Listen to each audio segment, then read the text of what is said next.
वक्त के साथ साथ बलूचिस्तान के मादनी वसाइल सिर्फ कोयले तक ही महदूद नहीं रहे थे, बल्कि माहिरीन अर्जियात ने इसे मादनी वसाइल से मालामाल एक बहुत अहम खिता करार दिया था। यही वजह है कि तमाम मरकज़ी महकमों के हेड क्वार्टर पहले कराची और फिर इस्लामाबाद में मुंतकिल कर दिए गए, मगर एक महकमे का डायरेक्टोरेट जनरल क्वेटा में कायम किया गया और वो था जियोलॉजिकल सर्वे ऑफ पाकिस्तान। इसके अरकान बलूचिस्तान के सहराव है और पहाड़ों में मुसलसल फील्ड में रहते, और यूं दफ्तर की अलमारियां इन रिपोर्टों से भरती चली गई। इन रिपोर्टों में ये बताया गया था कि किस मकाम पर जिप्सम, कोयला, मार्बल, ग्रेनाइट, सूना, तांबा, पीतल और दीगर मदनियात मौजूद हैं। कोयला, मार्बल और ग्रेनाइट की कानकनी तो कदीम तरीकों के साथ काम पाकिस्तान से पहले से चली आ रही थी, लेकिन 1952 में सुई के मकाम पर जब कुदरती गैस के ज़खायर दरियाफ्त हुए तो खित्ता अहमियत इख्तियार कर गया। सुई नवाब अकबर बुगटी के इलाके में वाक़या है, इसलिए हुक्मरानों को वहाँ से गैस निकालने में किसी किस्म की मुश्किलात का सामना न करना पड़ा। नवाब बुगटी ने कमाल मेहरबानी करते हुए पाकिस्तानी हुक्काम को ऐसा करने दिया और इस ज़िम्मे में किसी भी किस्म के तहफ़्फ़ुज़ात का इजहार भी न किया। एक तो इसके आगाज़ में गैस की इतनी अहमियत आजागर न थी, और दूसरा पाकिस्तान को बने अभी सिर्फ 5 साल ही हुए थे और अवामी सूरत हाल खासी जज्बाती थी। तमाम सरदारान जिस तरह अंग्रेज़ हुकूमत के वफ़ादार थे, वैसे ही पाकिस्तान की इस्टेब्लिशमेंट के भी नक़ीब बन गए। हैरत की बात यह है कि जो वज़ाइफ़ अलाउंस इन सरदारों के लिए अंग्रेज़ हुकूमत ने मुकर्रर किए थे, अगरचे कि उनकी मिक़दार बहुत कम थी, मगर मेरी मालूमात की हद तक कम अज़ कम 90 की दहाई तक तमाम सरदार मुसलसल इतनी ही रकम अपना हक़ समझकर वसूल करते रहे। अब माहाना अलाउंस की रकम मुलाहज़ा करें।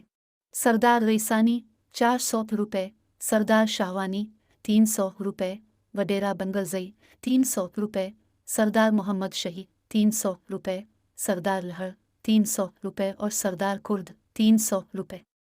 ये तो रियासत कलात के सरदार थे, जबकि ब्रिटिश बलूचिस्तान के सरदारों की माहवार अलाउंस की रकम ये थी: नवाब मरी 818 रुपये, नवाब बुगटी 800 रुपये, नवाब जोगिज़ी 400 रुपये, सरदार संजरानी 350 रुपये, अरबाब कासी 350 रुपये, सरदार ज़िक्र मैंगल 400 रुपये, सरदार पानीज़ई 240 रुपये, सरदार नासिर 218 रुपये, सरदार खेतरान 200 रुपये, सरदार बारोज़ई 168 रुपये, सरदार लोनी 125 रुपये, सरदार ज़रकून 75 रुपये और सरदार मूसा खेल 60 रुपये।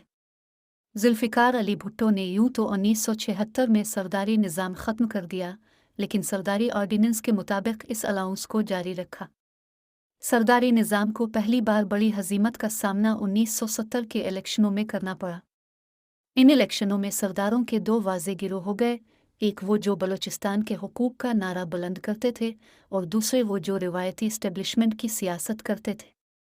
नवाब खैर बख्श मरी, नवाब अकबर बुगटी और सरदार अताउल्लाह मेंगल ऐसी सियासत के अलंबरदार थे जो बलूचिस्तान की खुद मुख्तारी की अलामत थी।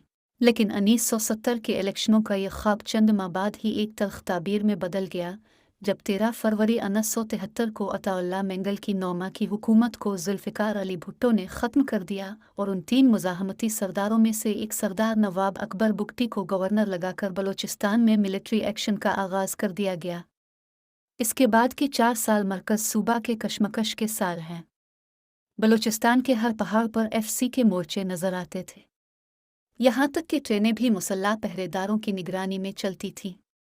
बलूचिस्तान के अवाम में एक मुज़ाहमती सोच पैदा हो चुकी थी। पश्तून इलाकों में तो इलेक्शनों के दौरान सरदारी निज़ाम का मुकम्मल सफाया हो गया था, जबकि बलोच इलाकों में भी आलम यह था कि खान अफ़कलात के घराने का फ़र्द एक मेडिकल कॉलेज के तालिब इल्म अब्दुल हई बलोच से इलेक्शन हार गया था। 4 साल की मुज़ाहमत और आर्मी एक्शन ने बलूचिस्तान के अवाम को थका कर रख दिया।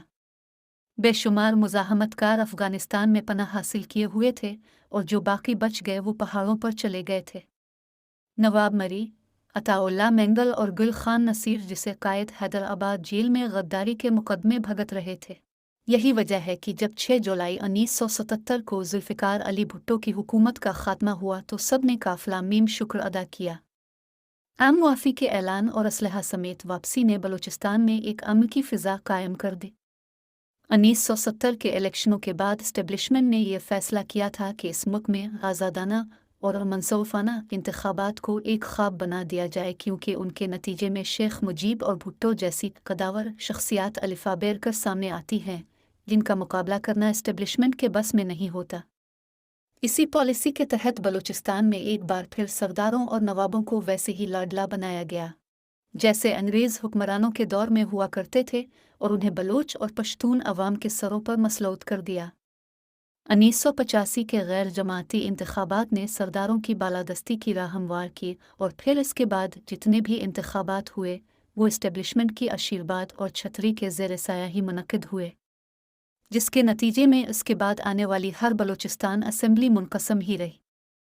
किसी पार्टी को भी सूबे की हुकूमत कायम करने के लिए आज तक मतलूबा तादाद मुयस्सर न आ सकी। यूँ इस जोड़ तोड़ के माहौल में हमेशा इस्टेब्लिशमेंट का प्लुआ ही भारी रहा। वो सरदार जो गुज़िश्ता 50 सालों में कभी मुज़ाहमत की अलामत समझे जाते थे, अब उनकी औलादें भी इस नौ तख्लीक करदा जमहूरी निज़ाम का हिस्सा भी बन चुकी हैं और इस्टेब्लिशमेंट की शरकनकार भी हैं। दोनों का एक ही मुश्तरका मकसद था कि बलूचिस्तान के वसाइल को अवाम की दस्तरस से किसी तरह दावर रखना है। गुज़िश्ता 40 सालों में बलूचिस्तान आलमी नक्शे पर दो वजूहात की बुनियाद पर अलिफा बेर कर सामने आया।